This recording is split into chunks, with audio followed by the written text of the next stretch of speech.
Welcome to this episode. I have my friend Shelby here, and she's going to be with us for the next 4 episodes that we're going to be doing.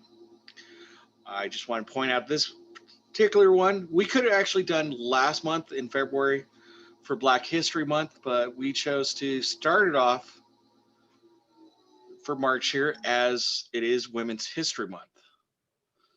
And Indeed.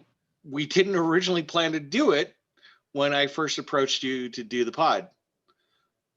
No, we end up down so many rabbit holes, and what was going to be one episode is now turned into 4. Well, we have enough to say about all 4 of these. So Very true. So thank you for joining me for this episode. Absolutely. Now, for the audience, this will be our first one with you, but we actually already recorded one of those future episodes ahead of time. We're not going to say which one, but yeah, a little background on Shelby. She, we're both Golden Age NASA fans. Very and much so. between the two of us, she gets the credit as the super fan.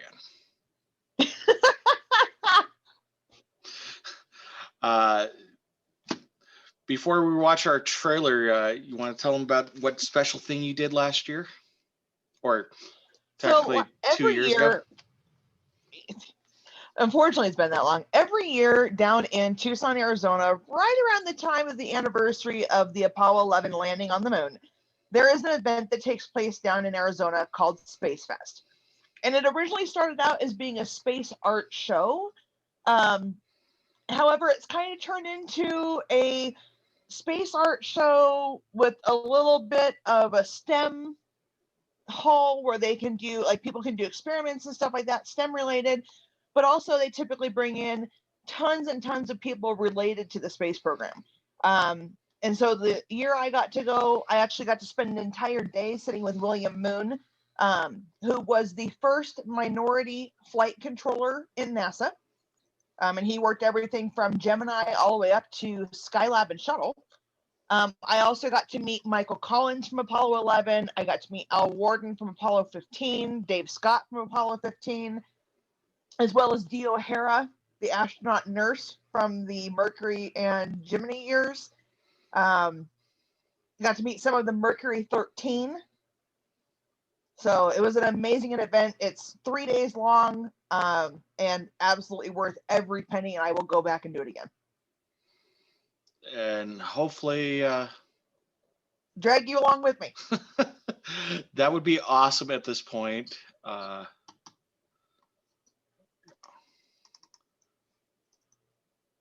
Because I know just seeing her post about the whole event got me jealous. So, well, in that year too, they had Max Q play, which is an all astronaut band, and they do a bunch of covers. And it's Hoot Gibson, Steve Hawley, Pinky Brewster. Oh, I can't remember who else is in it, but there's 5 of them. And it was like the first time they had played together in almost 20 years. And it was so much fun because you had, Hoot Gibson and his wife, Ray Seddon, who is also an astronaut, out there dancing together while he was playing the guitar. It was awesome to watch. Well, without any further ado, let's go ahead and jump in and watch the first of our trailers for this 4-part series. Awesome.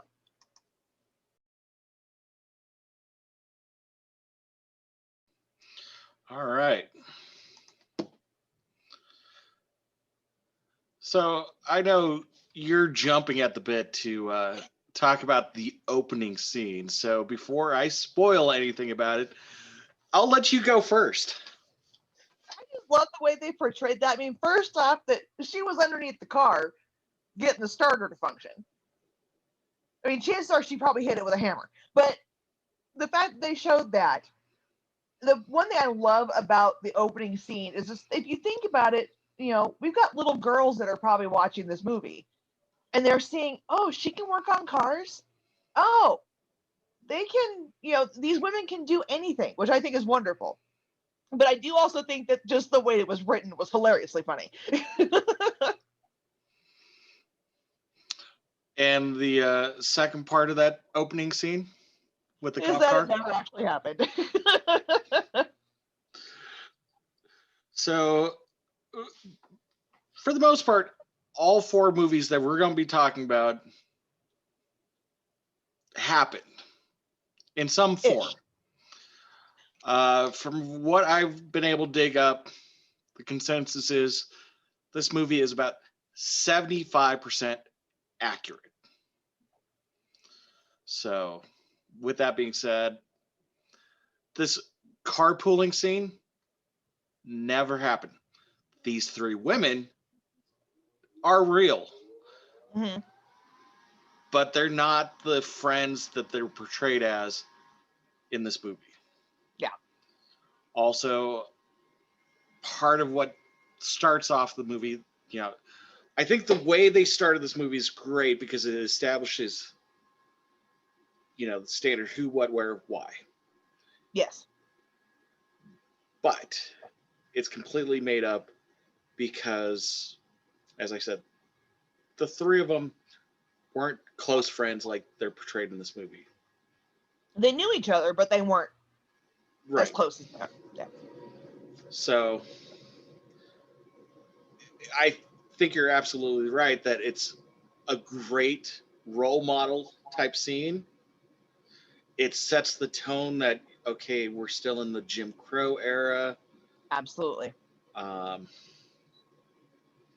slight racism going on.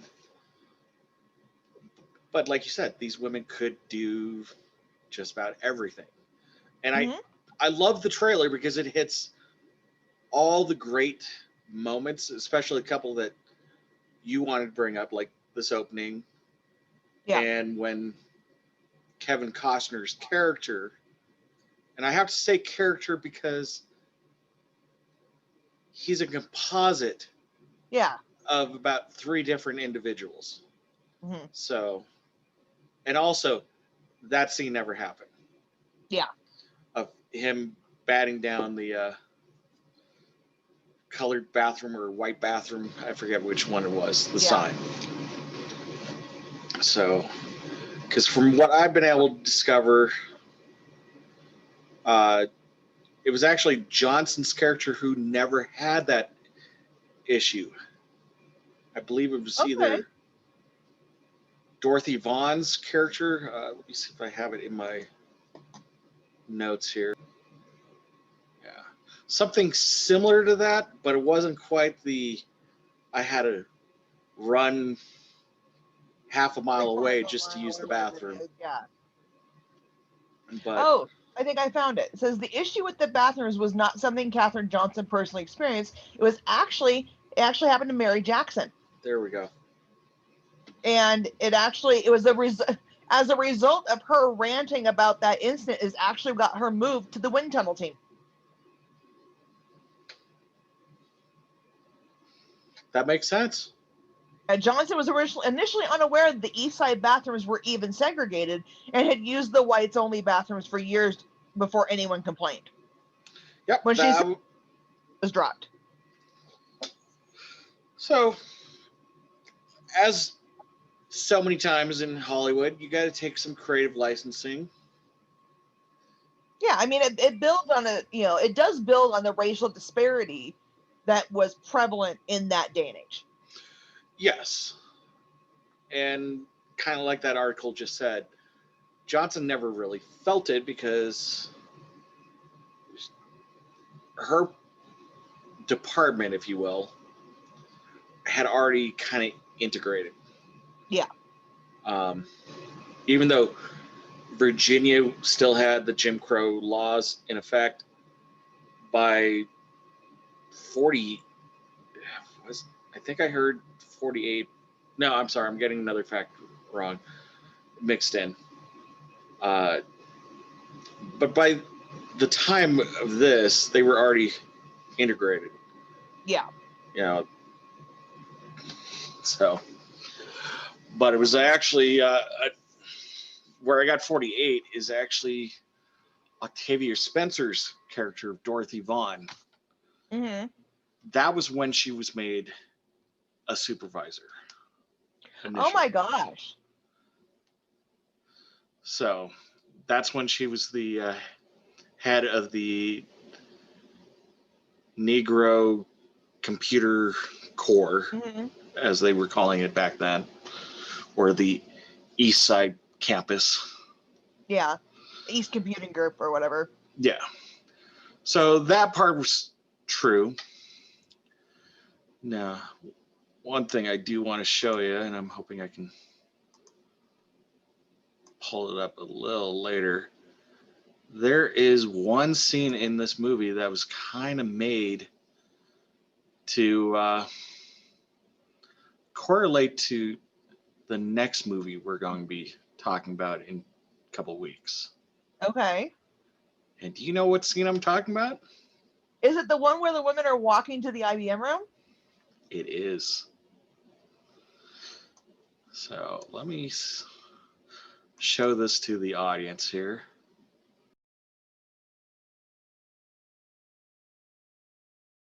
So it is kind of cool how the filmmakers kind of had that same scene of the Mercury 7 going down that hallway. Yeah. And they purposely wanted to almost mimic it with the IBM team. Yes, I think that's wonderful. So.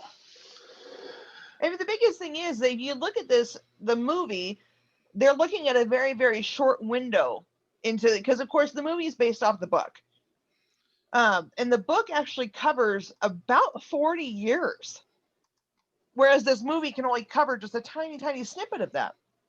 But as far as entertainment value, they did an amazing job on this movie because they're showing the portrayal of what Virginia was like when racism and segregation was still, well, I should say segregation was still a thing. We already know that racism is still a thing. Unfortunately. Yes. But it also shows, it's a great role model for young girls, for young men, but also I love the portrayal of Katherine Johnson. Yeah, absolutely. And fortunately, Katherine Johnson was able to see this movie when it premiered. She was. And she didn't understand why anybody would want to make a story about her life. Or even a Lego set. Yeah. So, sorry, a little off-screen craziness just happened. But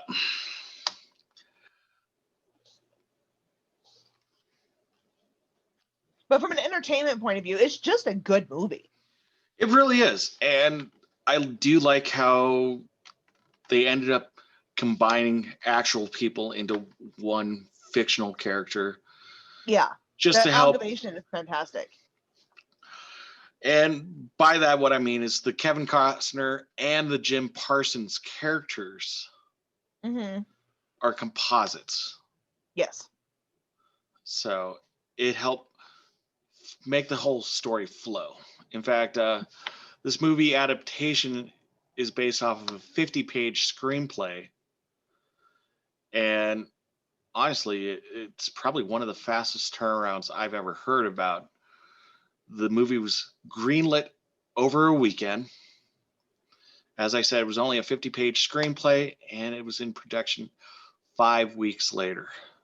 Oh, my word. So anybody who's actually watched a movie screenplay get thrown in production, A, that's short, and B, wow, that's quick. Yeah. And then to put such, it's a quality storyline. Now, this is based off of a book by, I don't have Margot Shatterley. Thank you. Interestingly, do you know what kind of helped motivate Shatterley in the writing? What's that? Alexander Hamilton. That is fantastic. Well, more precisely, it was the musical soundtrack of Hamilton, because she would put it on repeat and listen to it over and over again until she So basically, how my life's been since July.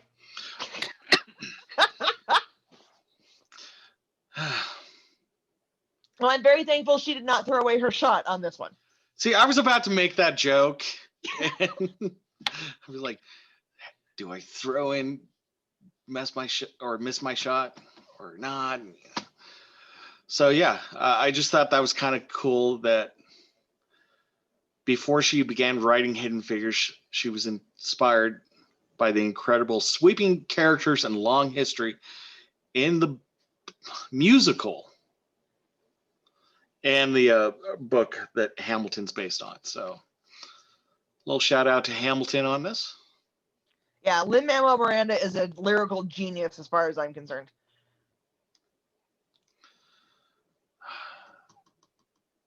I know there's something I was a little surprised to hear he's starring in soon. But that's for a different podcast. So out of our three mains, only one of them was able to actually meet their source material. Yeah. So.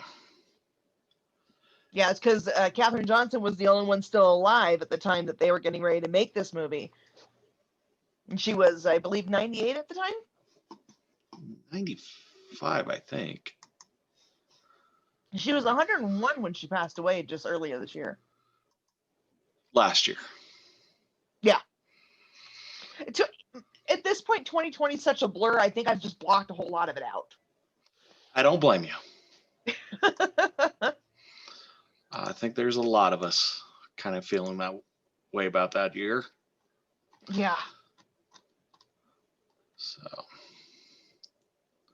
Yeah, it looks like at 98, she was the only one to see her achievements depicted on film.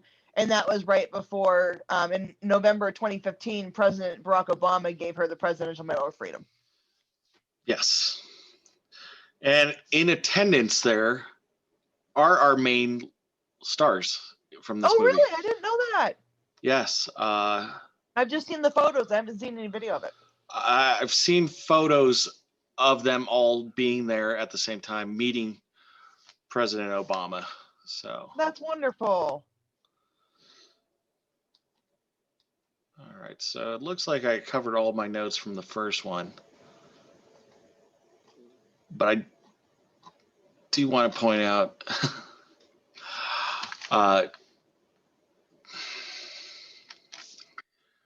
John Glenn's scene where he, towards the end of this movie, obviously, but that scene where he's like, have the smart girl check the numbers if she says they're good. Mm-hmm. That actually did happen. But not at that time frame. It happened weeks beforehand. Yes. Again, some of this, they took some creative licensing, like that scene where she's in the briefing finally. Yes. And everybody's asking her to, or she's told, okay, work the numbers. Mm-hmm. She had about 2 to 3 days to actually do that math. Did you know about the cameo in that scene? I did not. Mark Armstrong is in that scene. Interesting. Mark is Neil Armstrong's son. Okay. I did not know that. Yeah. Well.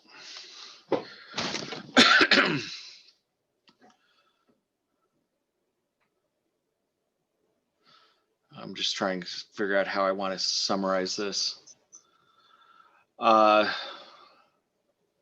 The ending of the scene, though, with John Glenn with his re-entry is completely accurate.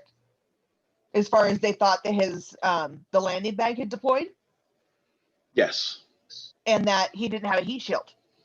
Obviously, if you're coming through the atmosphere that fast, you're going to hit 3,000 degrees Fahrenheit. You're going to burn up on re-entry. It was actually just a micro switch malfunction that was giving that false reading, but they did have him hold the retro pack on through the re-entry in the hopes that it would actually help hold the heat shield on until he hit denser air. And yeah, that is true. Normally I would wait until we did the right stuff for that one. But speaking of the right stuff, I'll probably bring this up again in it. Glenn, who died December 8th, as of the age of 95. So I don't have the year of his death. Do you recall off the top of your head? I want to say 2008, but in my pictures, I have a picture of his headstone at Arlington, but I actually just recently moved those pictures off my phone. That's okay. In an interview back in '96, he said he didn't think the film accurately reflected the people involved with the Mercury program, including me. Interesting. So, from NASA's chief historian Bill Barry, in an interview with Collected Space, from an atmospheric perspective, I enjoyed the right stuff. From a historical perspective, it is cringeworthy. I mean, I can see that, though. And I don't want to dig too much into the right stuff because I'm finding a lot. We got a whole other episode on that. We got a whole other episode on that. So we'll take a deeper dive in a couple weeks in the right stuff. But I know I've read the book. I think you've read the book. Numerous times. We've seen the movie. Every one of these things that we're going to be talking about over the course of the next 4 episodes are all based on books. Originally. Absolutely. And as we go through, you're going to notice that the accuracy slowly creeps up. As I said, this one is about 75% accurate. The one that we end with, I don't want to give it away yet, but that one I'm going to say is about 95 to 98% accurate. Would you agree? Yeah, I agree with. Yeah, I would agree with you. So, yeah, you'll see what we're talking about as we continue. But I really did like the portrayal of the time frame. Yes. And it was accurate that at the beginning of the movie, Katherine Johnson wasn't Johnson yet. Exactly. They did a great job remembering that little piece of history. Although there's a little bit of disparity there because by the time she married her husband, her girls were already grown. They weren't little. So a little bit of creative licensing there. But I do have to say, from a stepdaughter's point of view, I absolutely love the fact where he said, I know if I'm marrying you, I'm marrying your girls too. And the reason why that touches me so much is because my stepdad actually asked me for permission to marry my mother before he ever asked for her hand in marriage. That is a nice, touching milestone kind of moment. So yeah, I was like, I can identify with that. So yeah, we've already had 2 out of the 3 pages I had pulled out for notes on this. Now, not surprising, most of the actors in this movie didn't know anything about this story. Yeah, I mean, honestly, it doesn't surprise me much because honestly, prior to reading the book, I had like a vague recollection that it was a lot of women that had done the coding. You know, like you see the picture of, oh gosh, what is her name? Margaret with the giant stack. Oh, I know exactly who you're talking about. I can see that black and white photo. Yeah. Yeah. But this giant stack of all the code that was literally for like one tiny bit of the Apollo missions. And the fact that, the computers that were used in NASA at that point in time, our phones are a gazillion times more powerful than those computers, and those went to the moon. Yeah, it is a little scary that. Although, speaking of the computers, the consoles that are in Mission Control, which that's a whole nother thing, at Langley that they show during Glenn's flight, those were also used in other movies. Now, I do want to point out that the Langley NASA facility sits right next to the Langley Air Force Base. Yes, it does. Which ties in again to the right stuff. Yep. And I'm just going to plant that seed, and we'll let that seed grow in 2 weeks. Yes. Although that is a really neat facility. I got to go there. And the docents that work at the Langley NASA Visitor Center are fantastic. My only complaint about them using Langley as mission control is that at the time that the Mercury missions were being flown, mission control was actually located at the Cape. And so where Kevin Costner's character may have been talking to John Glenn on the launch pad, it would not have been from mission control. Because Langley's in Virginia, the Cape is in Florida. So they kind of did an amalgamation of those two locations and smashed them together. But their mission control was located at the Cape at that point in time. It wasn't until the Gemini missions, I believe it is, that it even got moved to Houston. And yeah, I believe you're right. And there's a. We'll talk about it next time, but there's a great scene that shows the transition from Florida to Houston in the right stuff. Yep. Of course, we have to do the right stuff next because got to get all these facts out of our heads. We do. We are kind of doing this in a purposeful, chronological history telling lesson. Yes. So, although the one that we start in April goes beyond the one that we do on later in April. Mm-hmm. But that's fine. Yep. We're doing that on purpose. Your madness. There is a method to my madness. I promise it'll be well worth it.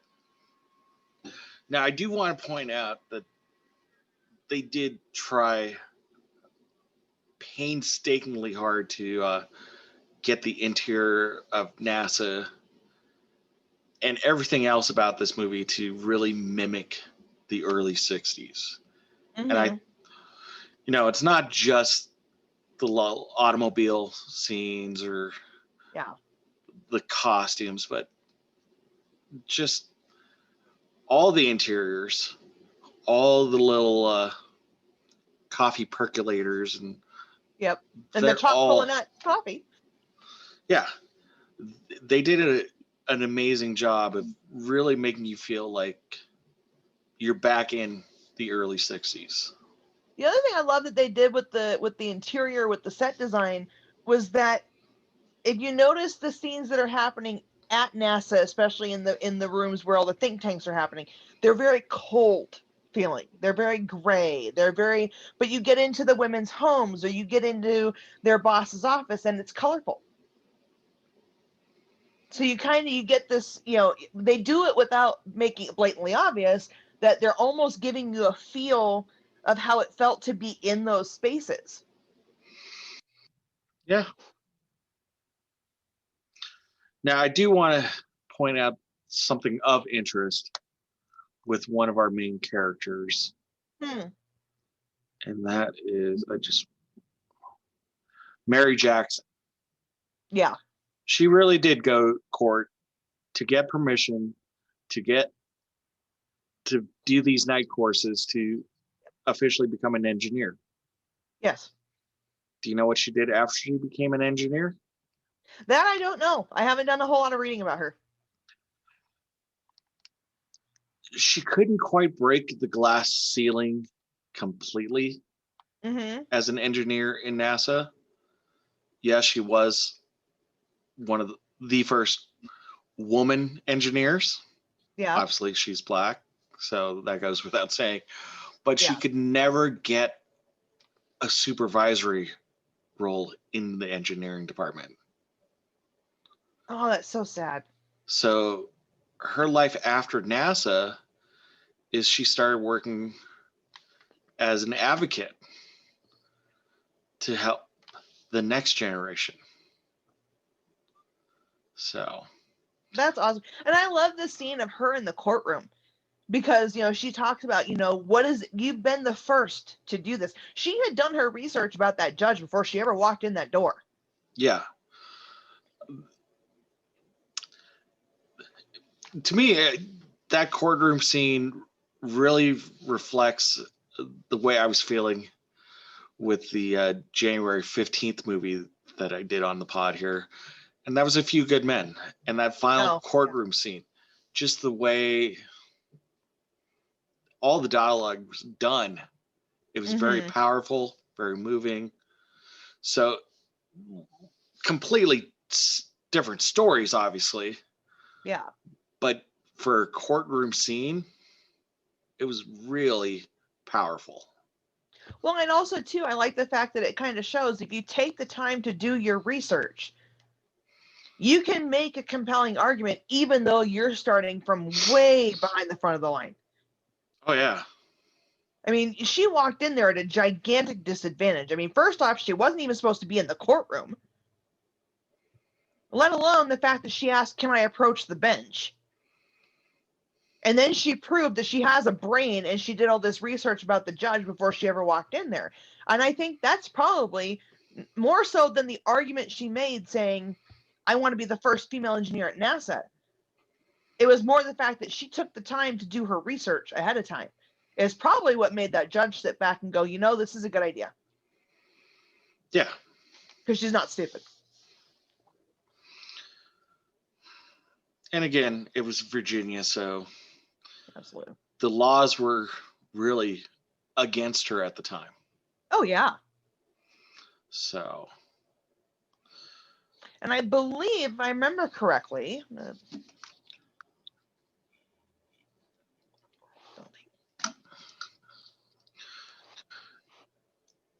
what is it? Now, I'm not 100% sure if that scene with Dorothy Vaughan and the library is how that actually played out. Yeah. But I have a feeling that was correct. It wouldn't surprise me. It wouldn't surprise me just because I could see that being something that would happen there, especially in segregated Virginia. Yeah. Trying to remember.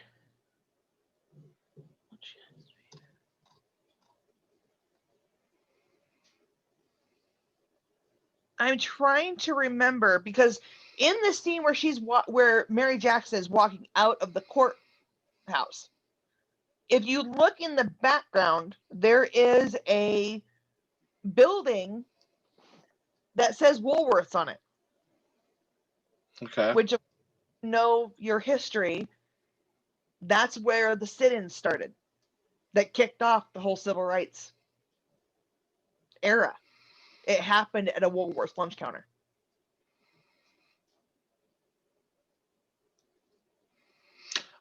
I believe you're right, and I believe it is a franchise diner. Mm-hmm. So. But I love the fact that that's in the background where she goes when she's going in and battling, segregated Virginia, to have her walk out and have that be in the background. It was one of those things going, aha. It was a little hidden little figure. Nuggets that you catch them. So. Now, overall,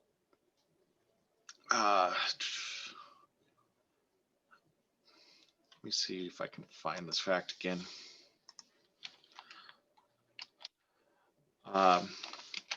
You know what? This movie, three main characters and our vice president have in common? What's that? They're all AKAs, Alpha Kappa Alpha sorority sisters. Yeah. That is cool. So I found when I saw something saying all three of the mains, well, the characters, not the actresses, obviously, but they were all Alpha Kappa Alpha sorority sisters back in the day.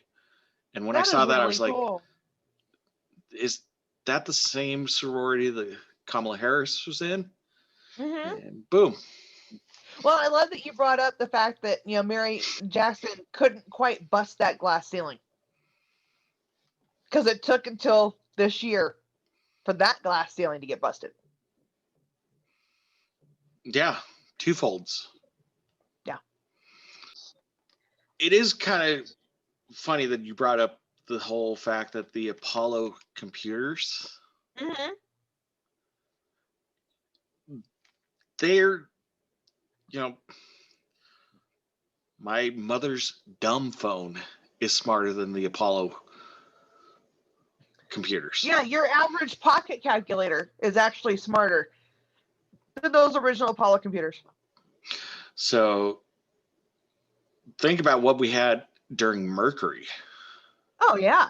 Well, I love that now, if you go back and you look at one of the Diskies, which is the computer that was actually in the capsules, the way that they put in commands was exactly like a sentence structure. Yeah, nouns and verbs. Yeah.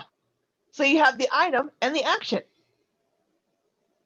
which I think was a clever way of doing it because, I mean, that's not something I would have thought of. No. So one thing I want to point out, and I know recently NASA has officially started their training for the Artemis missions. Yep. So it's another reason why I wanted to kind of bring this up and start with this one. Because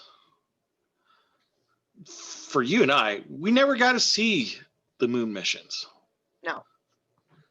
And now with all the advances we've had and the amazing success that SpaceX has had. Oh my gosh. And I know at the time of our recording, we've had 2 launches of the Orion capsule, I believe. As far as we have had no manned launches of the Orion one. We've had the Crew Dragon. We've had 2 the successful Dragon launches capsule. of Crew Dragon. Okay. Which I love the fact they're using the 0G indicators that they are. The first one, of course, for demo was a Thai Beanie Baby, little dinosaur. And then for Crew 1, it was a Baby Yoda.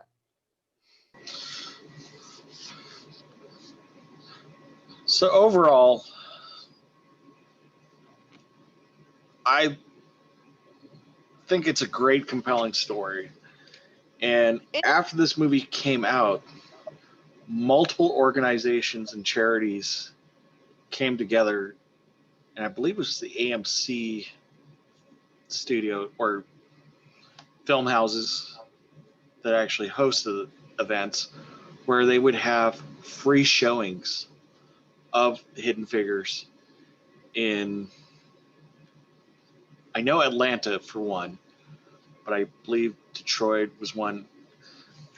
I found something where it listed off major cities where they were hosting these free events. That is way cool. Kids come in and watch this movie. And I think this is a good movie for kids to watch because, I mean, yeah, there's some maybe some language issues and things like that. But I think, especially if you're trying to teach what 1960s South was like, this is a great intro film, especially for younger kids, so they can understand that yes, there were separate bathrooms, yes, there were separate places to eat, yes, people couldn't go to the same schools. I think it's a great way that you might be able to initiate some of those conversations. It absolutely is, and it's a great inspirational for STEM programs too. Oh yeah, So we definitely need more kids, more kids going into STEM, but especially young women. yes, I, as a father of two daughters, I fully encourage them anytime they want to actually learn how something works. I jump in and try to help them learn the processes, Oh yeah, even though sometimes they'd rather me just do it for them. sure. My stepdad was always a fan of, if I wanted to learn how something worked, he encouraged me to take it apart and then put it back together. So I was like deconstructing radios and all sorts of stuff in the shop when I was younger. Kids, if you're watching, if you want to see how your cell phone works, I'm going to recommend Jerry Rig Everything's YouTube page, because your parents probably would not like to see you tearing apart your cell phone at this moment. Yes, that's very true. So, Or ask your parents if they have an old one laying around that nobody's using that you could take that one apart. that too. Even then, I'm going to plug Jerry Rig Everything, because that's what he does. He does a teardown on just about every model of cell phone. That's cool. I'll check that out. That sounds interesting. So, any other things about this movie you want to bring up? Let me take a look. Because I think you and I are both just chomping at the bit to dig in and tear apart the next movie. Yeah, definitely. Now, speaking of our movie for next time, as we said, we're going to be doing the 1983 The Right Stuff. And recently on Disney Plus, they put out a new version of The Right Stuff. Yeah. And at the time of this recording, neither one of us have actually finished that 8-part series on Disney Plus. Correct. Partly because, at least that first episode for me, it started in a weird place. And as we both said, we've read the book and we know the original movie. Yeah. So I was interested, especially when I heard it was going to be an 8-part series, whether or not they were going to expand on things. But thus far, it seems like they're isolating on different characters than what was in the original book or in the original movie more. And so it's going to be interesting. I'm trying to figure out when I could just sit down and power through them at least. Mm-hmm. Just so we have that extra compare and contrast for the next episode. Yeah, my only thing about the new version of The Right Stuff is that, one, they're drawing it out. I mean, Well, we made it through eight episodes, and we're not even just Shepherd's Flight yet. Okay, you're spoiler. But they're dragging it out in comparison. I mean, obviously, the movie is, of course, going to be somewhat truncated timeline. Well, in fairness, it is almost a 2.5-hour movie. It is, but I mean, you've got 8 1-hour episodes, and we're not even a quarter of the way comparatively in the storyline. We're not even a quarter of the way through the movie. Yeah. Well, again, we'll save most of this bantering for the next episode. Yeah. But yeah, I agree. I'll have to do the same thing as just sit down, punch through, power through, in as much as I want to throw things at the television. May I suggest some? There's a game out now called Throw Your Burrito. Maybe you should throw some burritos at your TV. I was planning on doing pom pom, like pom pom balls. There you go. That's Want to it'll damage cause less damage than a beanie baby. Yes, that's very true. And actually, that's where all my Beanie Babies do live, by my TV, including my 0-8G indicator. So, as we said, this one is about 75% accurate. The things they had to change for Hollywood perspective just to create the story weren't really significant things to change the heart of the story itself. Yeah, I mean, I kind of wish that the scene where Kevin Costner's character beats down the sign after she's run back and forth to the bathroom, I wish that had actually happened, because that kind of shows, even today and now, that you need to be willing to stand up for what's right, even if it's not what's popular. I think I was reading one version of somebody talking about that scene where they said it didn't happen, but it doesn't matter. Mm-hmm. It symbolizes people doing the right thing at the right time. Yes. So that whole before and after scene, hands down, one of my favorite scenes in this movie. I agree. The other one that I love is, of course, part of that rant is saying, the only jewelry I'm allowed to wear is pearls, but you don't pay me enough to wear pearls. Yes. And then when they find out she's getting married, they bought her pearls. And it was kind of a parting gift too, because at that point, her position was being replaced by the IBM, ironically, that Dorothy Vaughn's team is now managing. Yeah. But I don't have the true facts in front of me whether or not she ended up getting back into that position. It kind of implies it the way the movie goes. Mm-hmm. So I'm hoping that's exactly. This was kind of a Hollywood moment. Yeah. But I don't have the details in front of me to say yes or no. Yeah, and I imagine that she probably did. I think Katherine Johnson worked for NASA for quite a few years after John Glenn had flown. Yes. And I mean, and I know they've got a building that's now named after her, because I mean, that's an amazing legacy to leave behind. I think I was reading something where she was actually helping with the trajectory of the shuttle reentries as well. That wouldn't surprise me. No. Now you're gonna make me go look it up. Sorry. Because I know at least one of them had something to do with the shuttle program still.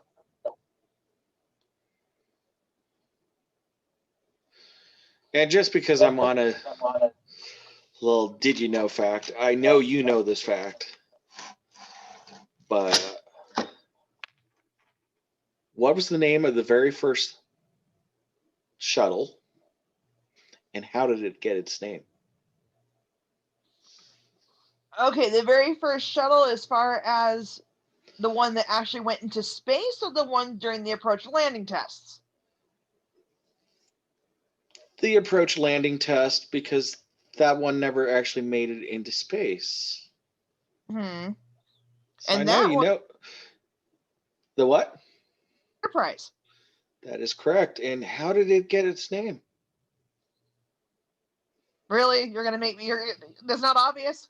Oh, I know it's obvious to you and I, but do you know the story? I don't know the story, but I know it came from Star Trek.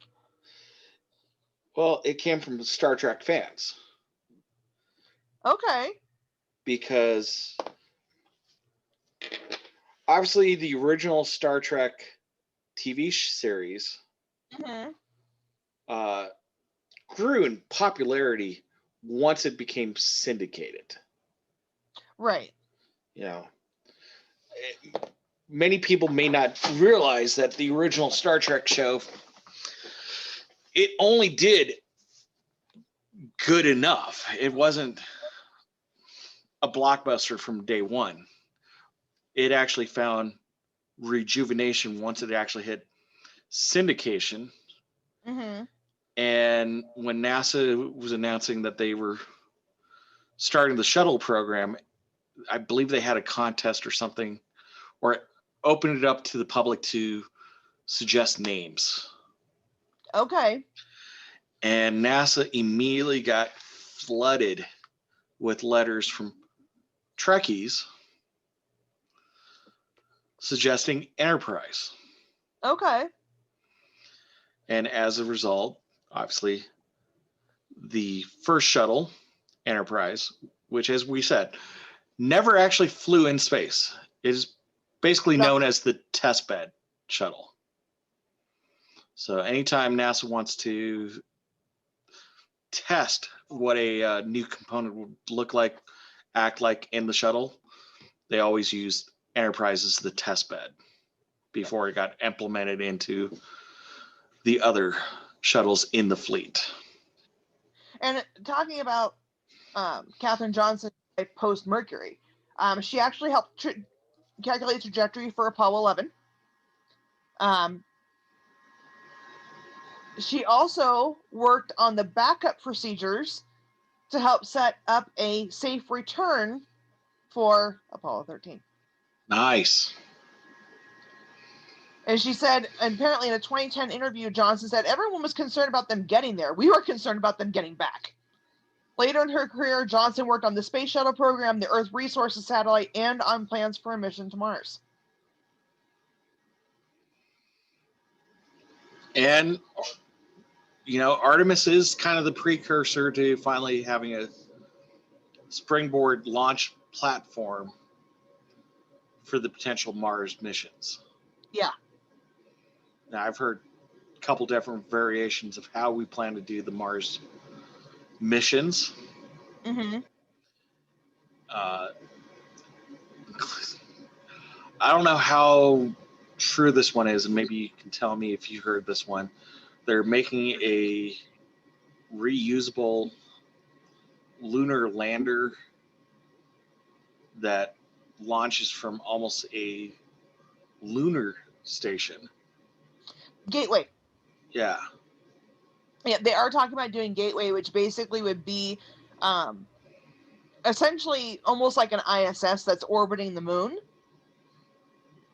And that's where actually everything from here will launch to the Gateway, and then they go from Gateway to the moon.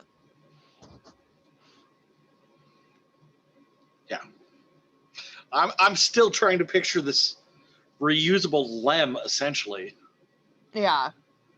Now, obviously, with SpaceX's reusable boosters technology, I could see how we could use something like that. I'm very fascinated to see how the Artemis program plays out. Yeah, I can't wait to see, because, you know, like you said, our generation didn't get to see the lunar missions. You know. See, you thought I was kidding when I said she was the NASA superfan. I will say, just on this sense of STEM, if anybody gets the chance to go down to Los Angeles, the Science Museum in LA, Yes. absolutely recommend stopping in there. Definitely. And, California Science Museum is fantastic. Do you know when the final building prospect is done? I haven't heard when Endeavor's getting her building. Okay. So they do have Space Shuttle Endeavour there. When I was there, they actually had the external fuel tanks and boosters on site. But they're planning at some point to actually build their own replica of the launch pad. Yep. To actually perch her on the pad in a takeoff position. And once they do that, I can't wait to go back down there to actually see that in person. But agreed. The one that I want to see is the Atlantis exhibit down at Kennedy, because what they've done with her is they've actually displayed her in a flight configuration. She's on her side with the payload bay doors open.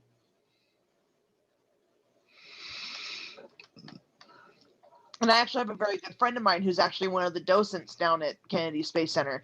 She actually did a lot of this. She was one of the sew sisters that had done the sewing of the thermal protection system for shuttle. Nice. Really cool fact about the thermal protection system on shuttle is it is actually made of quartz. The blankets themselves are actually made of quartz. What they do is they take the quartz, they grind it up, and they basically put it in a cotton candy machine.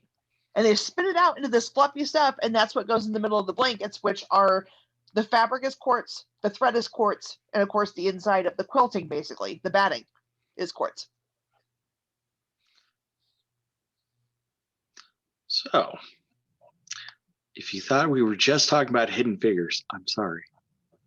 We're going into a little NASA nerdness. But I think at this point, that's probably a good stopping point for us. So I hope everybody's enjoyed this. We'll be back soon with the right stuff. And then we'll let you know what the third in this series will be and where we're capping it off. And by the end, you may be surprised at movies we chose not to do in this series as well. Great. So, Shelby, thank you again. This has absolutely been fun. And I hope everybody enjoyed, and we'll see you in 2 weeks.